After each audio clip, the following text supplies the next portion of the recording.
Assalamu alaikum warahmatullahi wabarakatuh. Subject Computer Science for 12th Standard, Unit 2, Core Python, Chapter number 7, Python Function, Part 2. Last class we discussed this topic: Introduction, Defining, Calling Function, Passing Parameters to Function, Function Argument, Anonymous Function, the Return Statement. In this class we are going to understand Scope of Variable, Function with Libraries, Recursive Function. So first topic is scope of variable. Here scope refers to lifetime of a variable.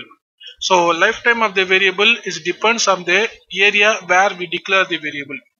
If you declare a variable within a block or outside of the block, then the variable declared within the block is called local variable. If you declare variable outside of the block or any function is called global variable.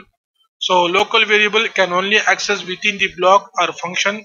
Global variable can accessed in any part of the program, in any function of the program, in any block of the program. Now we are going to understand these local and global scope variables. So I hope you understand local scope is the lifetime of a variable. There are two scopes, one is local scope, another one is global scope. The first topic is local scope. So the variable declared any block or any function is called a local scope. The lifetime of the local scope is within the block, within that function.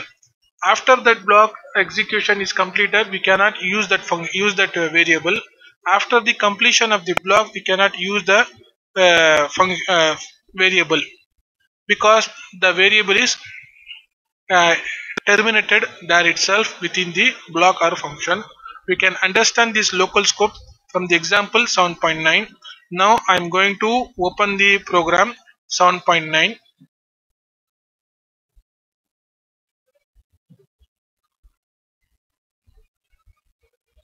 So open the Python program.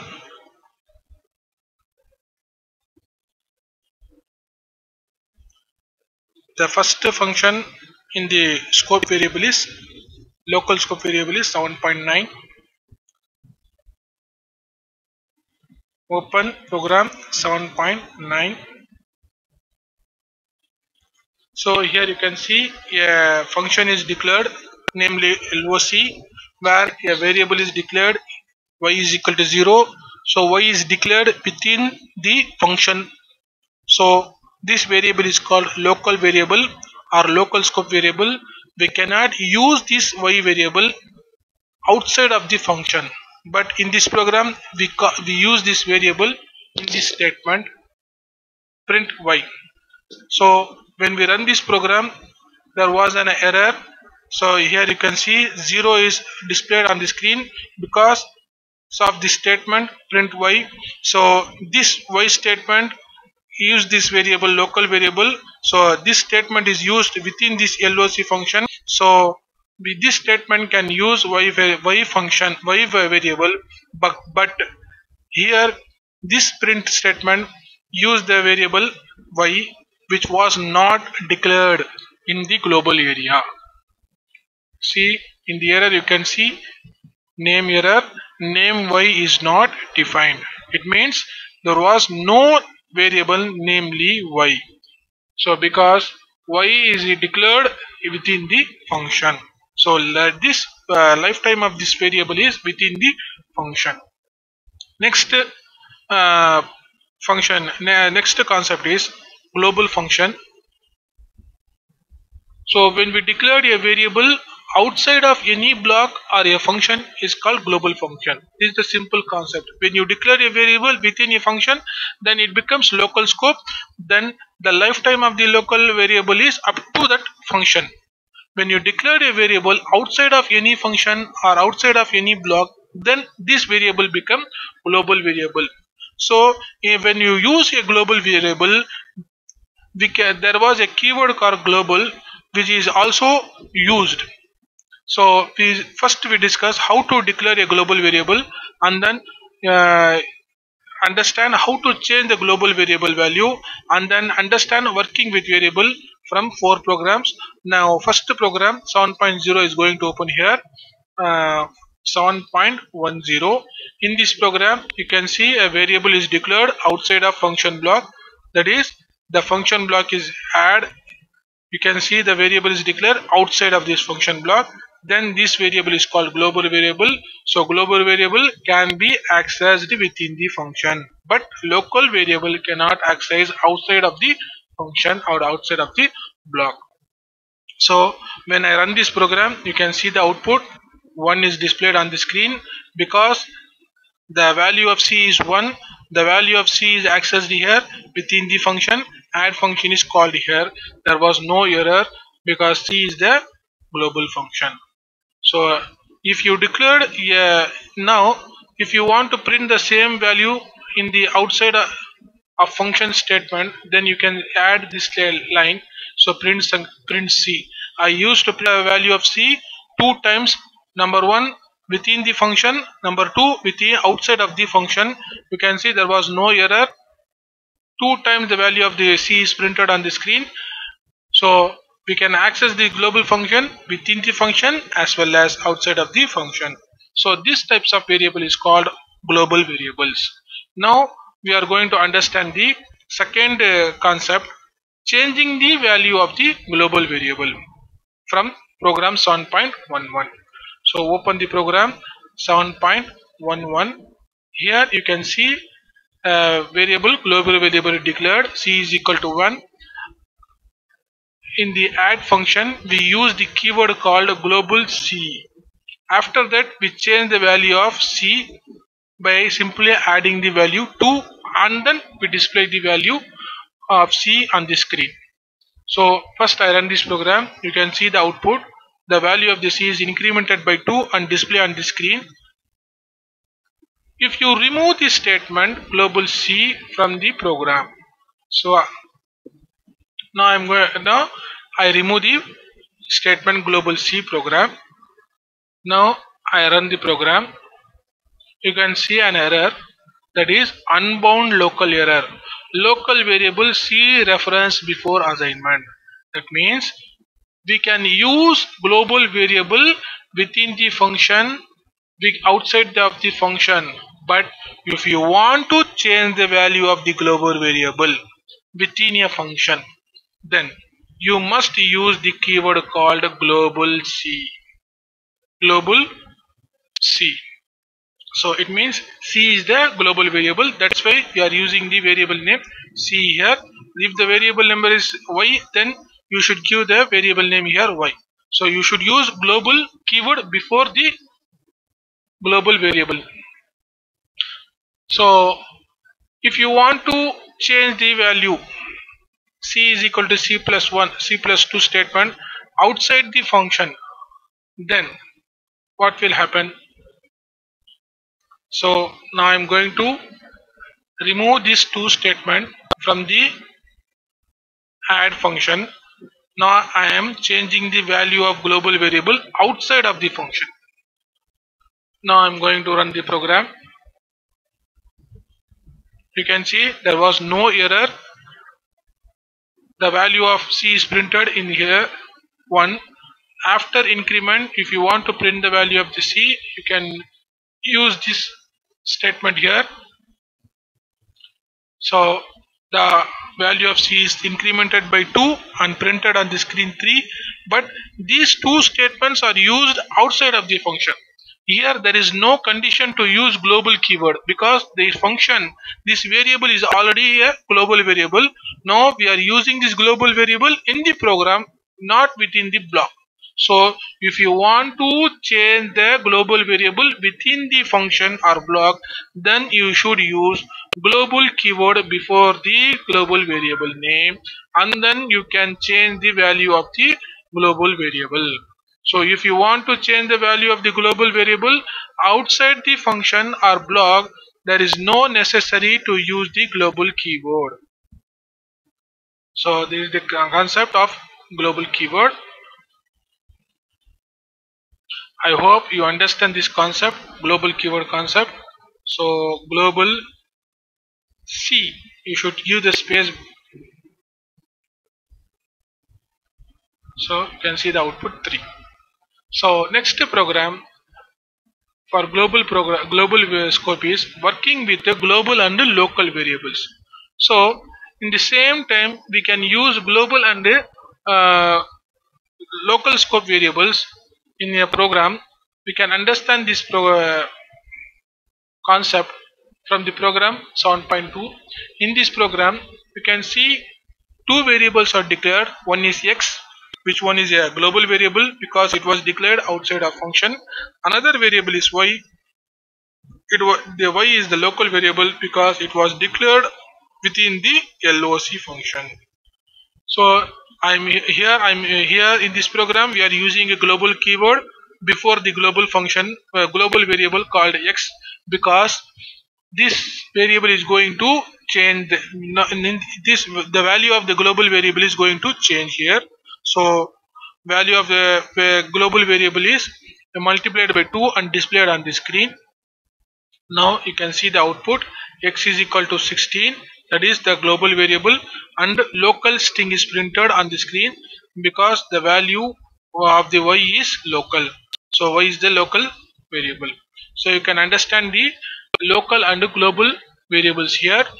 In this concept, we are using local and scope variables, but with the two different names.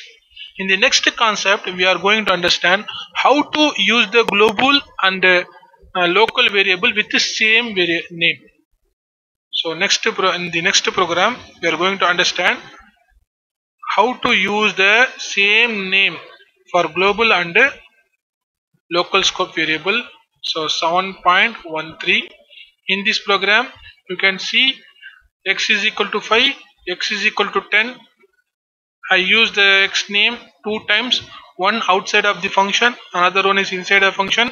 So this x refers to local, this x refers to global. When print function call the x variable, then this x variable refers to local, not the global variable. When the print function calls the x variable outside of the block, then this x refers to global, not the local variable. So now I'm going to run the program. So local x is equal to 10, local x is equal to 5. The first statement will display this x statement use the local variable, this x statement use the global variable. So we can use the same name for global and local scope variables. I hope you understand this concept of global and local scope variables. And next topic is function using libraries. Of course, libraries is a place where many built-in functions are stored. We can use this library for using built-in function. There are many built-in functions are here. Now in this chapter, in this topic, we are going to discuss some of the mathematical library functions or built-in function. So the first two functions of mathematics is ABS is absolute function, another one is ORD. Absolute function is a function which convert the value into absolute, that is the positive value. It convert the value into the absolute value. So the input for the function is x, that is only one input is want to be passed to this variable. Here in this example program, you can see two variables are declared, x and y. Value of the x is 20 and value of the y is minus 23.2. When we pass the value x and y to the ABS function, you can see the output x is equal to 20 and y is equal to 23.2. The value of the y is minus 23. When we pass to the absolute function, it is converted into plus 23.2. That is, absolute function convert the negative value into positive. So because positive value is considered as a absolute value. Next function is ORD. This function is used to convert the any character into ASCII value. That is, it function returns the ASCII value for the given Unicode character. ASCII means American Standard Code for Information Interchange. So in this program, you can see two variables are declared. One is C, another one is D. Value of the C is A, small letter A, and value of the D is capital letter A. When we pass this variable to ORD function, we can see the output. C is equal to 97, A is equal to 65, because 97 is the ASCII value for small letter A and 65 is the ASCII value for capital letter A. So ASCII value is the value used to used by the system for understanding the unique code given by the user as a input. We can understand this program from understand this built-in function from 7.15 sorry 14.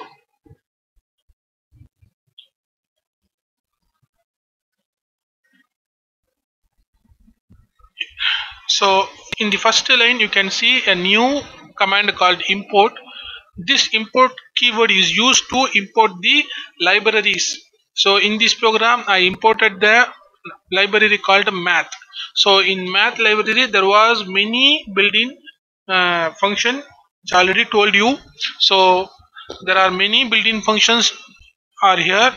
I use a single program to display all the mathematical function in a single program. So when I run this program, the output of all mathematical function display on the screen we will see one by one. So just now we discussed the ORD and absolute function. In the screen you can see the output. The first output of absolute function, that is 20 and 23.3. You can see the value 20 and minus 23.2 is converted into 20 and 23.2 by the absolute function. In the ORD function, that is order function, the value of A, small letter A, and value of small letter A, that is ASCII value of small letter A and ASCII value of capital letter A, display on the screen 97 and 65. So the next function is char function and bin function. Char function is opposite to ORD function. For the char function you should give the ASCII value. Char function will return the Unicode character. So for CSR character you should give a ASCII value. It will give the output as character. So in this program you can see C, D, two variables are value of the C is 65, value of the D is 43. When we pass this value to C and D, the 65, that is value of C, is converted into A. The 43 is converted into 40 plus, because character function will convert these ASCII codes into characters. Next function bin is used to convert the integers into binary value. So it simply convert the integers into binary value. Of course in 11th standard we discussed how to convert the decimal number into binary value. There are many procedures and many methods are used to convert the decimal, but by using the simple bin function we can convert any big digit number into binary value simply using bin. So now we are going to understand the two characters CHR and bin. In the function you can see the output working with characters. In the screen you can see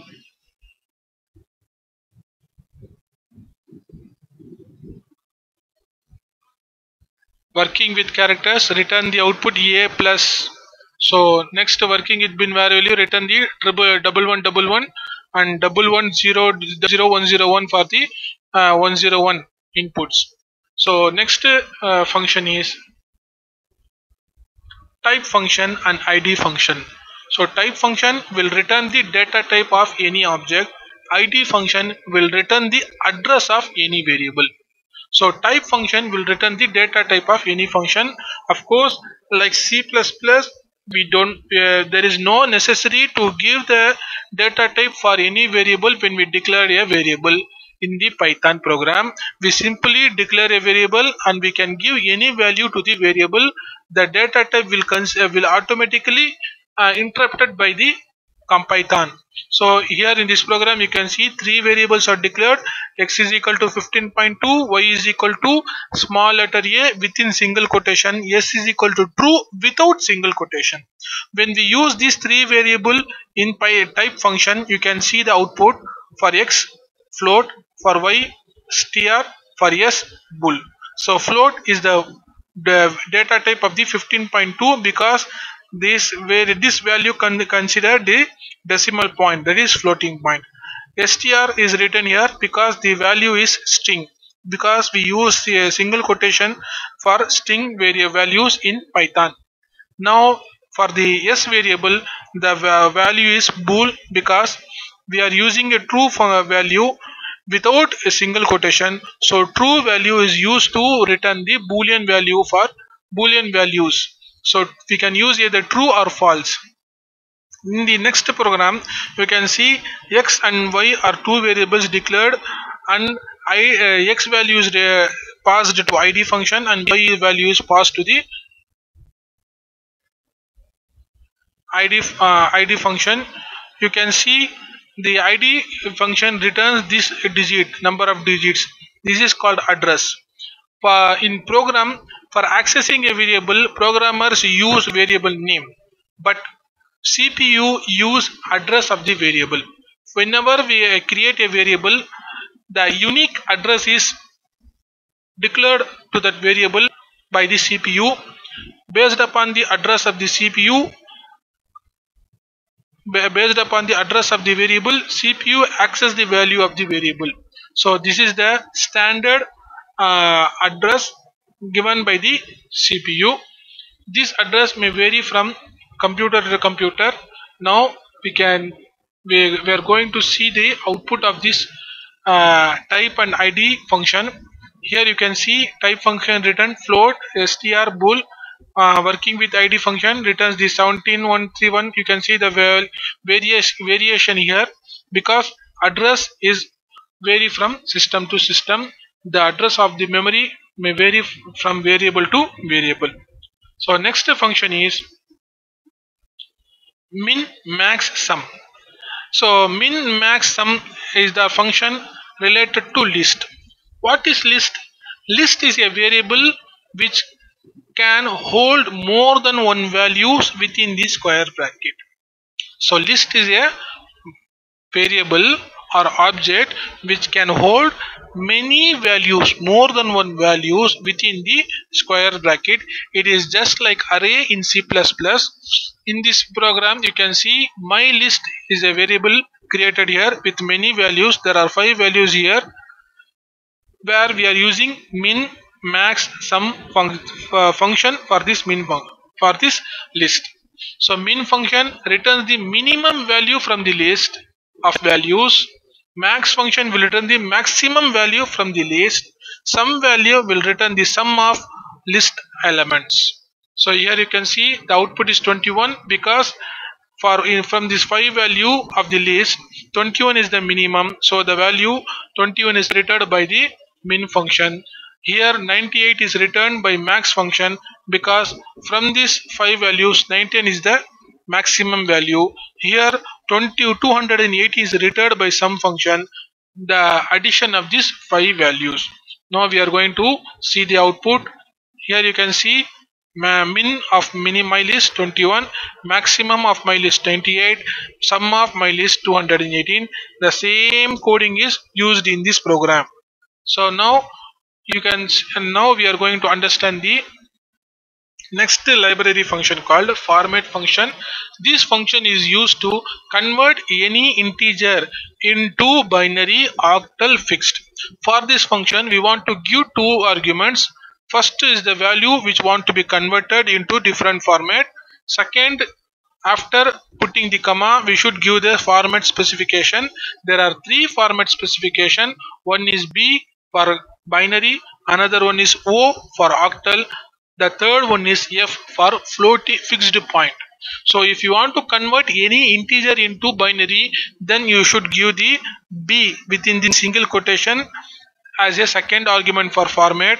If you want to convert the given integer into octal, then you should give the small o within the single quotation. If you want to convert the given the fixed point, then you should use the small f. Now in the output you can see working with format function. So x, y value are converted into, x value is converted into binary because the second value is B. Y value is converted into octal because we are using for second value, that is format specification value is O, small letter O. Y value is converted into floating point because the format specification is f. So for format function we should give two input. One is value which want to be converted, another one is this format specification. There are only three format specification are here for format function. One is B for binary format, small letter O for octal format, small letter F for fixed point format. Now we are going to discuss the next topic called round. Round is the function which is used to convert the integer into rounded format. That is, it will convert the given number into nearest integer. Like format, this round function is also accept two input. One is number, another one is n digit. N digit refers to number of decimal point to be added for the integer value. So here you can see three variables are declared x, y, z, where different values are given. When we use these variables without second argument, you can see the output. X value 17.9 is converted into 18 because the nearest integer is 18. 22.2 is converted into 22, not 23, because nearest integer is 22. So when you compare to 22 point with the 22 and 23, the nearest integer is 22. That's why it converted into 22. Next, minus 18.3 is converted into minus 18. So here we get this output when we are not passing the second value. If you pass the second value, that is n digit, like 0, 1, 2, it simply display the number of digits after number of decimal digits after the integer point. So now we can see the output round of function output here. So x value is rounded to 18, y value is rounded to 22, z value is rounded to minus 18. So this is the simple built-in function used to convert any decimal pointed number into nearest integer. Next is the power function, which is used to find the power for a number. In this function we are going to give two inputs, a and b. So a raised to be the power of b. Here you can see three variables are declared, a, b, c. In the first line we use a comma b, that is b is the power of a and c is the power to the c. After a plus b comma 3, so 3 is the power to the a plus b. So a power of b means value of the a is 5, value of the b is 2. So 5 power of 2 is output is 25. In the second statement, a comma c refers to 5 comma 3. So 5 power of 3 is 125. When we use a plus b comma 3, then 5 plus 2 7. 7 power of 3 is 343. So power function is used to simply return the power value, return the computation of EAB. Next function is floor function. It is used to return the largest integer, not the nearest integer like round. Round function returns the nearest integer. Floor function returns the largest integer. Here you can see three variables, 26.7 minus 26.7 minus 23.2 stored in xyz. When we use this variable in floor function, the output is 26. So largest integer is 26 minus 27, next minus 24. So now we are going to see the output on the screen. So working with power function, you can see the output 25, 125.0, 343. Working with floor function, you can see the same output 26 minus 27 minus 24. So floor function will return the largest integer. The next function, ceil function, is used to return the smallest integer. Smallest integer, it is opposite to floor. So next function is square root. Of course we know this function will return the square root of any integer passed to this function. Here you can see three variables are declared, three variables are passed to square function. We get the three square root value for different variables. So you can see the output, floor function, ceil function and square root function. So this is the end of the function using libraries. Now we are going to see the next topic called composition in function. Composition in function means the return value of any function can be used as a input for another function. So in this statement you can see the value returned by a function may be used as a argument. So return value means output of function, argument means input of function. So in this statement you can see the value returned by a function, output of a function may be used as an argument input for another function in a nested manner. This is called composition. So we are using a output of any function for input as input to another function. So we can understand this uh, composition from the example program 7.15. So open the program 7.15. Here you can see there are two functions are used. One is eval, another one is input. So input function accept the input from the user and return on the screen. Eval and store the variable on the screen. Eval is used to evaluate the input and store on the variable. So the output of input function is input to the eval function. So this is called composition. So here when you run the program, first the input function will execute. It will accept any value from the user, and this 45 is sent to the eval as the input, and eval function will evaluate the function and store the variable value on the value in the variable. So this is called composition. Next concept is recursive function. What is a recursive function? A function will call itself is known as recursive. Recursion. When a function call itself is known as recursion. So recursion works like a loop. Recursion will work like a loop.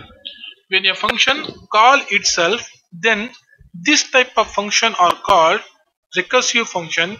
This function that is calling the same function by the same function again and again, it is just like loop.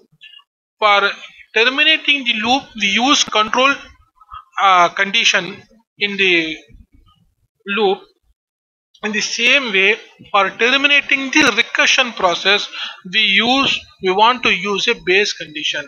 So when we use a base condition in recursive function, there must be a more sense than using loop. So we can understand the recursive function from the program 7.16, example program 7.16.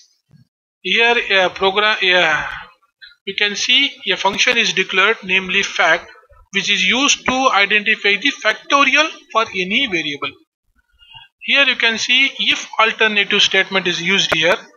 In the first condition, if n is equal to 0, return 1, else return n into fact of n minus 1. So this is the important statement, n into fact of n minus 1. So this fact refers to the function name. The function which is created here is called within that function. Here we create the function. This same function is called within the function. So this is the peculiar and unique method of using function. So this type of function is called recursive function. When generally we create the function here and call outside there. Now here also we use the function, but in the function coding you can see the function is called within that function also. So that's why we call this function as a recursive function. So here when the outside of the function, when we call this function fact, first time the value of the input value of the n is 0.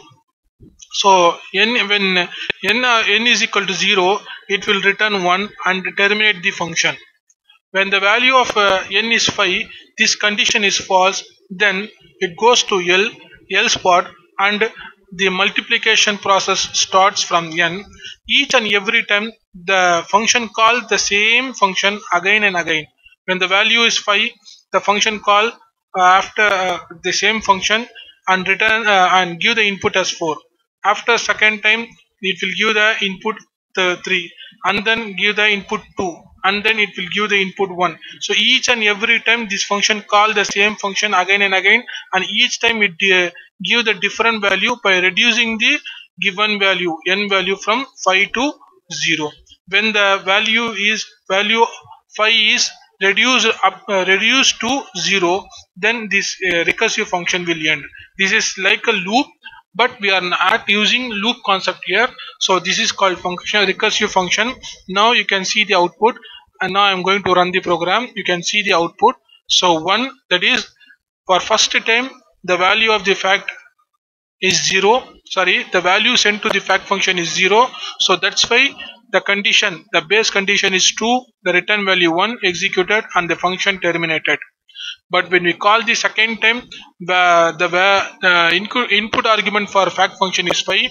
So each and every time the function, the fact value n value is reduced and call the same function again, and each and every time the values are multiplied and stored in the return, and when the value 5 is reduced to 0, the final value 120 is displayed on the screen.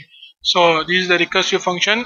If if the coding is not decrease the value of n, then what will happen? Now here you can see the n minus 1 is converted into n plus 1. It means now this program is not going to decrease the value of 5, it is simply increase the value of the 5. So then the value of 5 is not going to n to 0, because it simply increased from 5 to 6, 6 to 7, 6 to 7 to 8. It going on processing. When we run the program, you can see the loop run many times. The recursive function call the same function again and again, again and again, again and again. There are many errors are created each and every time. When maximum errors are produced by the recursive function, Python will terminate. Python will terminate and give the runtime error called maximum recursion depth exceed. So maximum time of recursion is executed by Python program, but there was no end in this Python because the input value is not decreased to 0 to satisfy the base condition. It is simply increased from 5 to some 1. Now I am going to change the same program. Here you can see each and every time when the function is called by itself, the value of n is decreased by 1. When I run the program, at some extent, at some point, the value of 5 is decreased to 0. At that time, if is equal to 0 function will if n is equal to 0 condition will become true and return value 1 will execute, then the function will terminate. So this is called recursive function. I hope you understand this recursive function. This is the end of the program. We will continue in the next program. If you have any doubt, send the message to WhatsApp, write the program, execute all the exercise programs, try to understand this concept. Thank you. Assalamu alaikum.